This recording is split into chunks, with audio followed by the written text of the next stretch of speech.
The information provided on lifeinterruptedradio.com is for educational purposes only. Welcome, everyone, to the Autoimmune Hour. I'm Sharon Saylor from SharonSaylor.com. And as always, it's my pleasure to be with you here on another episode. And I'm so excited. Today is a pre-record, and we've got an amazing guest. I first want to say that today is June 2nd, and it's National Cancer Survivor Awareness Day. That's probably the whole month, too, but that's how that goes. But anyway, today's the day. And today I have two amazing people that have dedicated their life to helping other survivors live their best life possible. So let me introduce you to this dynamic duo who have founded the company called Loving Meditations, and it's David Dachinger and Tamara Green. And in addition to being a Grammy-nominated engineer and composer and professional firefighter, David is a stage 4 cancer survivor, and Tamara, who took care of David during his illness, is a world-class relationship expert, caregiver support leader, hypnotherapist, and movement guru. And in addition to doing the cancer meditation app, which is what Loving Meditation started as, but has grown to be so much more, they've created all of Loving Meditation self-care tools that radically enhance the lives of thousands. And that is just what drives them today. So, hey guys, welcome to the show. Thanks, Sharon. It's great to be here again. Very nice to be here again, Sharon. Thanks. I love all the things that you're doing. And I know that today is Cancer Survivor Awareness Day, which is awesome. I think woohoo to you, David, for being a cancer survivor and dedicating your life, both of you, to changing the way that cancer is approached, for sure. Now, some people might be saying, but Sharon, cancer is not autoimmune. Well, actually there's a little bit of debate about how the immune system breaks down or not, but we won't get into the science of that there. But what I'm all about is Loving Meditations has helped me become stress-free. And for me, that is the major thing around autoimmune is stress. And so, but first I want to jump in because we've got two experts here, someone who was on the caregiver side and someone who's on the remissions thriver side. I know it's Survivor Day. I'm not a fan of that word, David. I like the word thriver better. It's you touched on an important point that has to do with moving forward from a diagnosis or from treatment or just from being in the thick of a disease, and that's the language that we use. And yeah, using thriver is much more positive. Even instead of cancer patient, we like to say people who are living with cancer, because it puts the emphasis on the life and not I'm a patient, I've got cancer, I'm battling cancer. There's a lot of language that really makes it heavy, and it doesn't have to be heavy all the time.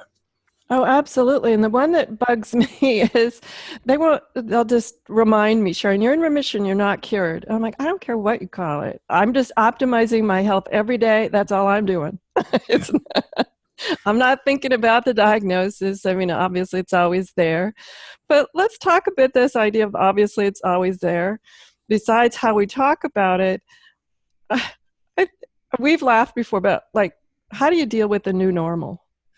Right. Well, part of that's the identity, right? Like we assume an identity when we get a diagnosis of a serious disease, and it becomes part of us, right? It's like it becomes a fabric of everyday life. We have to change the way we eat, the way we take care of ourselves. Could be even smaller little details of our self-care because we have this condition, whether it's cancer or something else.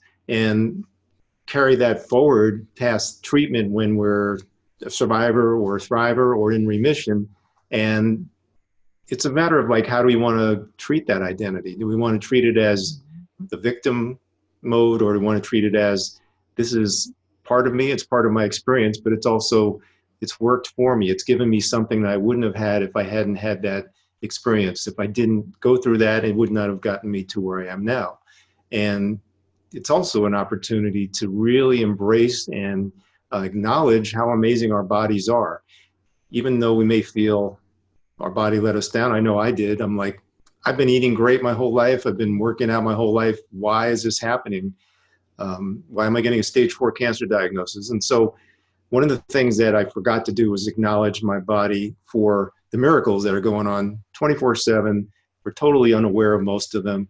And particularly after receiving very intense, brutal treatment for cancer, the body in its resiliency, at least mine, was forgiving enough and accepting enough of the treatment to eventually bounce back. And now part of my new normal is really recognizing that my body is a miracle machine, and to try to acknowledge it, to feel gratitude, and try to listen to it, because it is talking to us, and we just have to tune into the body's language.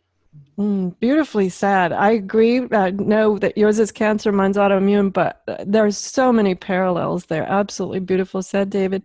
Let's take another look, though, Tamara, on the opposite side, as the caregiver, the person who's on the outside looking in. Oh my gosh, that had to change your dynamics too. I mean, I'm thinking when I got my diagnosis, there was a lot of trauma for me personally in the diagnosis. And then to acknowledge that my family and friends, there was trauma there too that is less acknowledged than the person who's going through the healing process. Yeah, I'm really actually very glad that you brought this up, Sharon. I run a weekly cancer caregiver group, and I'm constantly reminding, all you lovely caregivers in this group, you're actually going through your own journey here too, because the focus would be very much on their loved one, usually a spouse or a parent or even a child, unfortunately. But the focus is on them, their treatment, how they're doing, how much pain they're in. And I'm always circling back and asking, what about you? And then in terms of the new normal, there's a really interesting thing that happened for David and I. And part of our new normal really is just to experience so much more joy. I mean, we laugh so much more together as a married couple after 25 years than we did before the cancer diagnosis. So the new normal can actually be, pretty amazing and much more present and fun and uplifting. So that kind of ties into the caregiver as well. There's a lot. It's an opportunity, whether you're a patient, whether you're a caregiver, whether you're a survivor, thriver. It's an opportunity for self-growth and personal discovery or self-discovery. Yeah, absolutely. It's one I don't wish on anybody, but I can 100% guarantee that I learned a ton about myself. So true, right? And I think those in my close by in my world probably would acknowledge they learned a ton about themselves during this process too. Right. But that says something to the strength of all of us. We're talking about the amazing machine that our body is. And I know, David, when you were at the height of we'll just say the correction process here, it was pretty brutal. And yet here you are down the road and your body is amazing. But also both of you guys have the most positive outlook and viewpoint on the whole journey that you had. It's just surprising to me. If someone says, oh, David, Tamara, that's you. You're just really happy people or something like that. What kind of advice would you give people who kind of go, I'm just going to stay here and pout a while longer? Sure. Well, there's so many different levels to that, and it's a beautiful question. Some of it is choice. We really have the total power of choice of how we're going to experience anything. And we're going to have a total power of choice whether we're going to be in the mode of suffering or we're going to be in the mode of, how is this working for me? So suffering is, we have pain. The body sometimes has pain, or being in the thick of a serious illness can be involved in a lot of pain. But what are we creating around that pain that's taking us into the mode of suffering? And that's where stress starts to happen. That's where we kind of get out of the present moment and just get into the worrying about the future, ruminating on the past, and just not being present at all. And once we do that, if we can recognize we're telling a story, or we're caught up in that story, and just by recognizing it, stepping back and being the observer of it and say, oh, that's interesting. It's just an interesting point of view about this pain, about this experience of having this disease. then we can become present. I call it the bell of mindfulness. Just that I imagine a little bell that rings and it just, oh yeah, right, I'm doing that again. And it brings me back to the present moment. Could be hearing a car horn outside, or the smell of a flower, or just taking a sip of tea. And it's these little things can actually trigger us to be more present and less in our, monkey minds. Absolutely. And I want to put in a little shameless plug here, because you guys haven't, that the Loving Meditations app, as well as the other tools that you've done. What I like about the Loving Meditations app is that it can get me out of that mindset pretty painlessly just by listening to on my phone. And it's delightful and restful and stress reducing. And so there's another awesome way. But I love the little anchoring, and I won't use the word trigger because that's kind of a negative word, but anchoring little noises or smells or things that you hear to have a positive response. I love that. I mean, anchoring is a proven technique that you can create being brought back into the present moment. I love that. I was thinking wind chimes, things like that. Absolutely. And since you brought it up, we do that on the app as well. Some things, some other ways that we can anchor is by grounding and imagining that we're growing roots. And Tamara has a brilliant way of doing that very quickly, where it also brings the energy down out of the head, down through the body, gets us anchored into the earth. And you can shift very quickly from being kind of sparkling and fluttering up here to just feeling really grounded, calm, and more in touch with not only the earth, but just sort of the universe.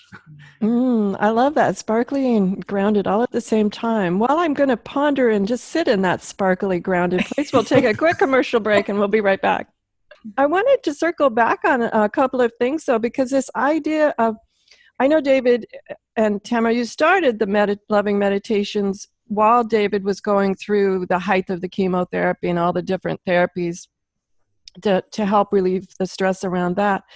But I know where I'm in remission today, and I still find it hugely beneficial, even I'll say down the road into my new normal, to keep up that process that I learned when I was going through the beginning stages. So let's talk a little bit about how staying present moment and stress-free can help us stay in our new normal. Absolutely. You touched upon something earlier, and that is, somebody sometimes needs or wants to be in their little pity party for a while. And I say, you know what? Okay, vent, get it out. What are you feeling? What's this feel like? Talk about it, write about it, whatever you need to do to go ahead and begin to release it, because feelings are literally showing up, emotions are showing up because they're trying to leave our system. And we don't allow them to leave when we're having a feeling and telling ourselves, I wish I didn't feel this way, or I shouldn't feel this way, or, whatever you're telling yourself, or I'm just not good at, being present or doing meditation or any of that. I say, go ahead and label your feelings or your emotions, what's going on, to help it leave your system. And then in terms of the new normal, in taking a practice, you can start a practice, like you said, in the middle of a health crisis, but continuing that practice can be, it just builds a momentum that just gets easier and better and easier and better the more you do it. So it's something you want to do for the rest of your life. Absolutely.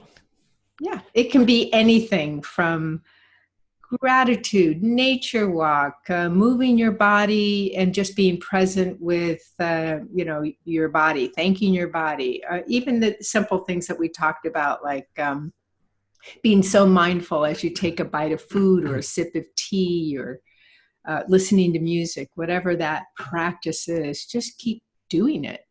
How about all of the above? One of the things I like to do I'm going to got a two-part thing here, but one of the things I like to do is I've had to journal some of the things, because I journal a lot, because I'll get on a road where I'm feeling really great, and then, I'll let it slip today, and then maybe it slips tomorrow, and then it slips the next day. And then I sort of forget what got me there. So, and then maybe I'll slip down and have a little flare or whatever, and I'll go, what's this about? And then I'll go back and I'll look, that's right. All of these different things I was doing got me to that high ground, and then I quit doing them, because it's so easy when you're feeling good to kind of, I'm busy today, I'll just let it slip today. Yeah, and we don't want to be too hard on ourselves, but the key thing is to have developed that practice and do that routine that helps shift us, whatever that is. I think it's perfectly wonderful to keep track of something every day by journaling, or by however you like to do it, by drawing, by taking pictures even, and then being able to go back over them. I find that looking at pictures of myself during that cancer journey time, it's that reminder that I need to really just feel grateful for how things are right now. So many things have changed, but it's also easy to forget how crappy it was to be walking around getting chemo and spending hours every day and not being able to work or work out or eat. It's easy to just lose the vivid memory, total sensory memory of what that was like. But I look at that picture. I look at one picture of myself in a chemo chair. I have a camo sweatshirt with the hood pulled down over my head. I know how crappy I felt in that moment. It's like it all comes back. And then I can say, wow, I've really moved a long, long way from there. And part of that is due to having a practice of doing several things that have, not only improved my life physically, but also mentally, emotionally, and spiritually. Absolutely. And Tamara, one thing I wanted to circle back about what you were talking about was what was so fascinating to me when you say about get the words out, label them, get them out. I remember years and years ago, I had a really wise person who I wasn't wise enough to understand how wise they were, tell me that, Sharon, if you'd quit swallowing your problems, you'd be much better. I didn't have any sense of, that's very wise now that I know what it means. Yeah, it's really amazing to me how the digestive system is so involved in the autoimmune. I think for many people with autoimmune, they'll find out that once they give care and feeding and love, including emotional love, stress reduction, everything to the digestive system, how fast our body can rebound. That's just my science of Sharon there. That's just fascinating to me. Oh my gosh. Let's talk some more. So we can do meditations. We can listen to the apps, and you've got the cool thing about the app is it also has pictures for people who are visual. If you just want to listen to it, you can do that, or you can actually watch the little movies, and David's created this amazing music behind it. Besides meditations, what are some other things that you guys have put into practice around helping people move forward in their new normal? Because a lot of people get what I call residual anxieties and residual kinds of things just because they're like, I don't want to go back there again. Well, there's a couple of ways. One of the things that we forget during our wanting to be more calm and less stressed is the physical aspect of it and moving our bodies. And some of what we do when we do a live presentation or a group setting, and we do it on the app, a little less, and Tamara is brilliant at this, is body movement. And some of that could be as simple as shaking, where you put on some drumming music and just, close your eyes, turn down the lights, nobody else is looking at you, and just shake your body however it wants to shake. And it's amazing, 5-10 minutes of that, how, again, the shift of energy and the vibration of kind of like the positive energy that you create in your body and the reduction of stress, reduction of being so caught up in our thought process it's pretty remarkable. It's funny you say that. I don't know how long ago, maybe 10 years ago, I took a class and it had nothing to do with what I'm going to say, but I always thought it was strange, but now it makes sense. At the end of, I'd say every session, like 90 minutes or so, she would have us all stand up and shake like a wet dog. Yeah. Shake, shake, shake. And this went on for maybe 90 seconds, 2 minutes. It wasn't as long as you were saying, but pretty quick. And then sit back down. And I was amazed how much more present and alert I was to. But at the time, I'm like, what's this have to do with what we're doing? Mm-hmm. But it makes sense now what you just said. Shake like a wet dog. There's an interesting thing about energy of the emotions and where it gets stuck in our body. So as soon as you shake or do something like, tapping all over your body or something like that, you're literally opening up and releasing wherever it's stuck in your body, and the emotion just releases. It's another way of releasing. It's kind of fascinating. We're learning so much, through neuroscience research. But even yawning is a great way. Have you ever noticed if somebody kind of has a little epiphany or, they got something, they begin to yawn?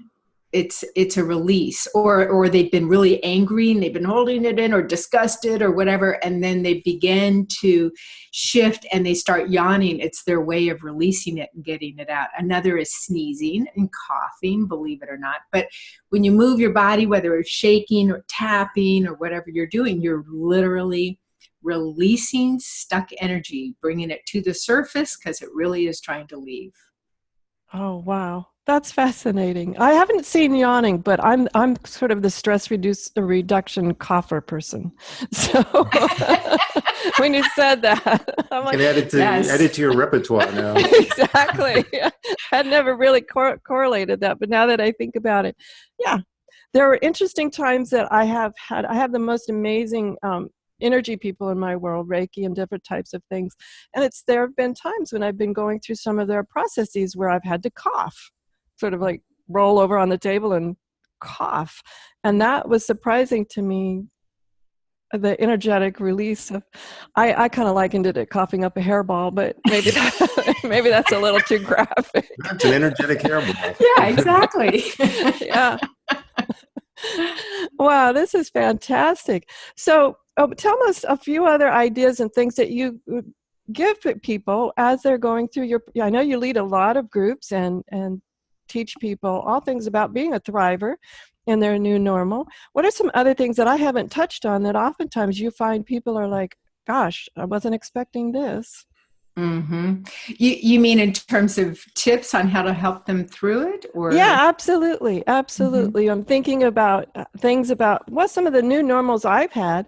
I'll just call it situational symptoms, like where my body has learned that, gosh, the last time I ate that, I got sick. Maybe it's perfectly fine to eat, but somehow my body just starts to get some sort of energetic reaction. Right. Yeah. I mean, there's an interesting thing. It's a very ancient technique that I actually heard Pema Chodron talk about.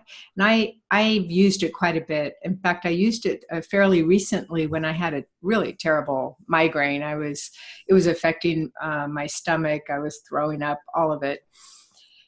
And so I focus on the pain. I breathe in and I focus on the pain. I allow, because a lot of times we resist going to the pain or wanting to, we don't want to experience the pain. We think if we kind of resist it, we're going to make it better, but we actually make it worse. So you breathe in and you focus on the pain, the actual pain. And then you exhale and you create a cushion of space around that pain. You breathe in, you go back to that pain. You breathe out and a bigger space around that pain. And you keep going. And the fascinating thing is, and it certainly helped me quite a bit a couple weeks ago, is that pain, it's the thing that David was talking about. All the story around that pain goes away. Or, oh my gosh, I wonder if I'm going to feel that again if I eat that or take that or do that. But all that story goes away and you're left with just the pain, and even that begins to lessen quite a bit. So you just keep breathing until you get so much space, there's no pain left. It's fascinating. Really works. Wow.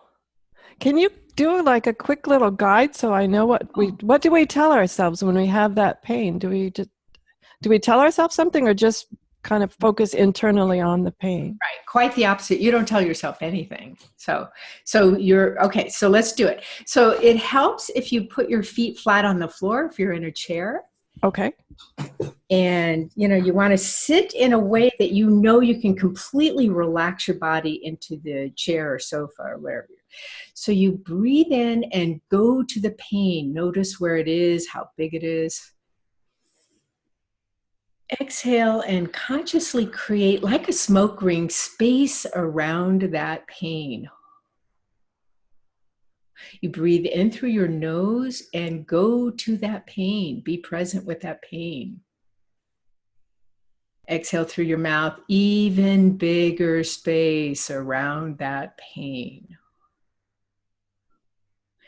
Breathe in, be present with the pain. Exhale, even more space around that pain. Inhale, be present to the pain, whether physical or emotional. Exhale, even more space around that pain. And last one, breathe in, be present to whatever is left of that pain. Exhale, even more space, and that space keeps getting bigger and expanding even more. And then before you open your eyes, just notice what happened, what shifted. And then when you're ready, just open your eyes. Wow, that's amazing. Of course, I didn't have a migraine, but I did notice when you said focus on the pain, I found a little bit of stress in my face. And just focusing on that stress and the breathing out, it completely dissipated. That is just so fascinating. And how fast can we do that? And hey, nobody has to know we're doing it either, right? That's the beautiful thing. We're developing and putting together a whole series called 1 Minute to Calm. And it's a series of quick techniques that you can do similar to this. And part of it is you really could do it anywhere, online, at the pharmacy. You could do it in the waiting room at the doctor's office. You could do it sitting in traffic, and nobody really knows you're doing it. So that's, yeah. And then we also love the fact that it doesn't have to take 20 minutes or a half an hour to shift. You can shift in as quickly as 1 minute. That's amazing. Yeah, I've had, like I said, I didn't even notice my face had been stressed, but just focusing on it now, my face feels completely different. I feel like I'm able to talk a little clearer even. That's amazing. One of the things, Tamara, I want to circle back because I'm thinking of how important it was when I built my team. You guys are in my team, and you know several others that are on my team. No, they're not all medical professionals, but they're my team. How important that was for me. And to know that, I'm just saying, know that there were people in my corner, that regardless of what was going on, that they were in my corner. And that was so important. I know you guys are starting to do more with caregivers and helping people who are in the thriving journey to help support them, and doing it online, which is great because so many times it's hard to find them in your local community. Absolutely. I told you earlier that I run a weekly, this one happens to be in person, but a weekly cancer caregiver support group. And it's just amazing to see how completely stressed they come in, or they start the group, and they really do form this beautiful community. They become a team supporting one another, but they really do lower their stress level. They talk about it all the time. So that group component there's something magical that happens in groups. So we are just completely excited about groups. We are beginning to offer support groups online. So for example, I often get called in, David and I do too, but me in particular, since I'm a social worker, I get called in to speak in front of large groups of social workers at hospitals, because talk about it's their profession to be a caregiver, but they are burned out. They are stressed out to the max and burned out. So what I like to do is give them lots of 1 minute to calm kind of techniques that they can use throughout their workday, but then also form an online support group. We've already met in person as a group, but then let's go ahead and meet on a weekly basis and continue this line of support, even though it's online. And we're very excited about it because it's actually extremely needed out there. It really is so needed, and it's really exciting. Well, it is. And a couple of things came to my mind about where you've got other people who are in the trenches versus my family has been awesome. My close friends have been awesome. But some of this stuff, it's just that they've never walked in those shoes. And they're, as much as they're gorgeous in offering support, it's sometimes when you have some support, somebody who comes from a place of knowing, like, gosh, maybe it's not my lack of sleep or whatever isn't exactly like yours, but I can relate to that. It's really profound when you're able to have other people who know. Some magical things happen in that group setting for that very reason, Sharon. It's that someone will touch on a topic or a thread, and the next thing you know, other people in the group are relating to it and coming up with their experience on that particular thread or topic. And it's just amazing how someone will just say a sentence and it will take the group in a particular direction where everyone's got a common experience or common point of view or something that ties them all together, and can't really put your finger on it, but the group setting creates that, and it creates everyone being able to just be with each other. Sometimes, it's not about what can I do for you. Sometimes it's not even about what I can say, but it's about, let's just all breathe together. Let's all just support that person who's got this particular challenge right now. Yeah. One of the things that I found fascinating is recently I met a new medical professional, and as I was talking to her, I finally said, okay, you have a deeper level of understanding autoimmune than someone who's read it in the book. So tell me what's going on here. And then she shared with me that she is an autoimmune thriver herself. I was like, yeah, I could tell. Because when you've been through particular chronic medical changes, it's a different perspective that people have and a different depth of understanding. And that does not diminish anyone else who's been loving and kind and in my world, who has offered me tons of support and hasn't walked the same walk that I have walked. But it is a different level of sharing and acknowledgement and understanding. And I want to say, saving my sanity. Sometimes I would feel things and have emotions around stuff. And unless you've actually been there, you can't confirm, like, no, Sharon, that's not crazy. That's okay. Right. And so we were also working on creating community around that. It could be online and, a Facebook group and other formats. But yeah, that's, I think, the beauty of the healing process is that by having a shared common experience or common foundation, we can really all support each other and make, as a group or as more than one person going through this or talking about whatever it is, experiencing it, being willing to experience it together as a group. It's just it's exponentially magical. Wow. Yeah. It is. So we're just down to about the last 12 minutes here. When David, Tamara, and I get together, time flies.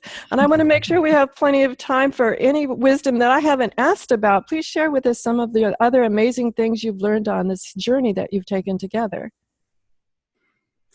One of the things also, and this is a little related to what we were just talking about, is because of technology, there's new medical models of sort of I'd say a holistic treatment, in the sense that where if you live in a city, you can probably access a bunch of hospitals and doctors really easily. But if you live in Montana and you have cancer or some other serious disease, it's not so easy to get all the different modes of treatment and oversight of your medical condition and care. So we're working with people who are basically, they're a concierge service that will oversee someone's treatment, and also the ancillary part of it. In other words, the support parts where they're going to get better nutrition. They may get other modalities like massage, acupuncture, chiropractic, and there's a need there as well. Some of the support tools that we've created. So work with companies that do this,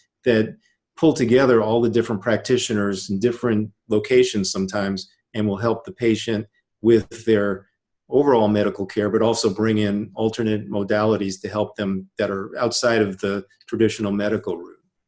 Mm-hmm. For example, we'll give a stress reduction webinar to, these people. They're literally even all over the world. They're doing, is it telemedicine? That's what it's called. Yeah, it's got a few names, e-health or telemedicine, tele-oncology. Yeah. And then the online support groups come in there too. So it's very cool that what I'm loving that's happening more and more is, especially with these kinds of forward-thinking practitioners, they're including the caregiver, they're including the family member as well as the patient, because they know for a fact, like we know because we've been through it, that we're both on a journey. It's not just the patient. So it's so nice that both the patient and the caregiver will be on these webinars or in the support group. It's very cool. Oh, absolutely. I think it's important to look at it holistically. And one of the things I love about, we're starting that way, but I think the next step is the relationships that they have, because I'm thinking of functional medicine. That was just relatively new when I was diagnosed, and I have just been amazed at how helpful understanding the timeline of your condition, how you got there from from here to there, and the many clues that were available to say, gosh, okay, I can see all these markers, and that's how we ended up here, which is so helpful. So I love the holistic look of that. But now this is amazing, where I'm thinking I would come back from certain medical appointments or everything and tell my view of what happened, or what my view of what the doctor said, or sometimes I might even tell myself, sanitize it a little bit so my family didn't get scared. But what a wonderful way to understand that, we're not in isolation when we're in the healing process, that everyone in our world is affected by what is happening to us. And how nice is that, to be able to go through the journey together in a way that everybody's on the same understanding of what's actually happening. Yeah, exactly. Yeah, it's always important to bring together all the pieces of the puzzle. And sometimes someone who's got an outside point of view can see it more clearly, or at least can see how the best mode of total treatment for us, or what our care plan should be, that's maybe not obvious to the doctor who's taking care of our chemo, the doctor who's taking care of our specific problem. Oh, absolutely. And they might even be able to determine if the patient is being resistant. Is there some reason other than, what are the other things going on? If we understand the whole dynamic of the healing process, it's more than just our single amazing body. It's a lot of other reasons. Like I said, sometimes I did sanitize what I was told in the early beginnings. I just didn't want to terrify anybody in my world. So I'm looking back, they had a right to know that, but who knows? It turned out fine now, but I'm just saying maybe that wasn't the best way to approach it, for sure. Oh my gosh. So now, to just a last little bit, tell us about how people can learn more about you, and any final thoughts that you would love to share that we haven't covered yet. Sure. We are at lovingmeditations.com. That's our website. And we're in the process of launching a new version of that site, but please visit us there. We're on Facebook, Twitter, Instagram, LinkedIn, and we are really excited because we're collaborating with some amazing people who are doing meditations for the app. Some of them now are in Spanish, and so we're bringing in musicians and other thought leaders who are just powerful people who are adding to the voices in our app, into our movement. So super excited about that. And we invite everyone to check out the app. You can go directly to the app, calmcancerstress.com. Fantastic. And what final thoughts do you guys want to share with us about anything that we haven't covered today? Yes, it's my passion. Whether patient, caregiver, or thriver, wake up in the morning and ask, how can I take care of myself? Self-care is so important. How you talk to yourself, or are you acknowledging yourself? Are you thanking your body for what it does for you every day? Self-care is so important. For sure. It's funny that you bring that up because I do have a little ritual every morning that I do that brings me centered. And I think rituals are important to have people be able to do them, and often overlooked about rituals and what we can do with those. So thank you for bringing that up. Everyone, that's Tamara Green and David Dachinger from Loving Meditations. And before we leave, tell us a little bit about your book, Live Calm with Cancer and Beyond. We also chronicled our cancer journey. From each chapter is split into two. So one half of the chapter will be my perspective as the patient. The other half is Tamara's perspective as the caregiver. And then we also put our mindful tools that helped us through the cancer journey into the book. So you can actually practice the tools, some of which we've talked about today. And we hope that when someone reads about our experience, that they can basically benefit from some of the insights that we had, maybe relate to some of the experiences that we went through, and feel that, this is it's an opportunity for pressing the reset switch. Yeah, it's a beautiful book, everyone, and it's available online and everywhere, called Live Calm with Cancer and Beyond. It's an awesome book as well. And the website is lovingmeditations.com, and the app is calmcancerstress.com. Correct? Yes. Okay.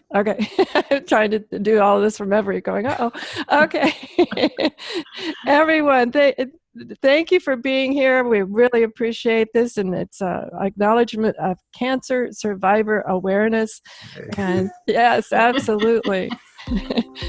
And I like to just say, all of us who have come out the other side of any sort of condition that changed our lives.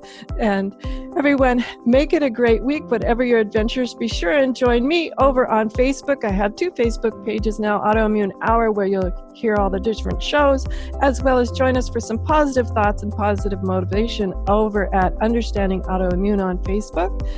And check us out on YouTube. Our YouTube channel is growing strong. That's at Understanding Autoimmune over at YouTube. And Autoimmune Hour on Twitter. I know it gets a little confusing there, but either look for Understanding Autoimmune or Autoimmune Hour. Everyone, have a great week. Whatever your adventures, join me next week. Enjoy. The information provided on the Autoimmune Hour, Understanding Autoimmune, and Life Interrupted Radio, including the websites understandingautoimmune.com and lifeinterruptedradio.com, plus social media, is for educational purposes only. What you read, hear, and see on the Autoimmune Hour, Understanding Autoimmune, and Life Interrupted Radio, and its websites and other media outlets is based on experience only. The information should never be used for any legal, diagnostic, or treatment purposes. Always seek sound legal, medical, and or professional advice regarding any problems, conditions, and any of the recommendations you see, hear, or read here on the Autoimmune Hour, Understanding Autoimmune, and Life Interrupted Radio.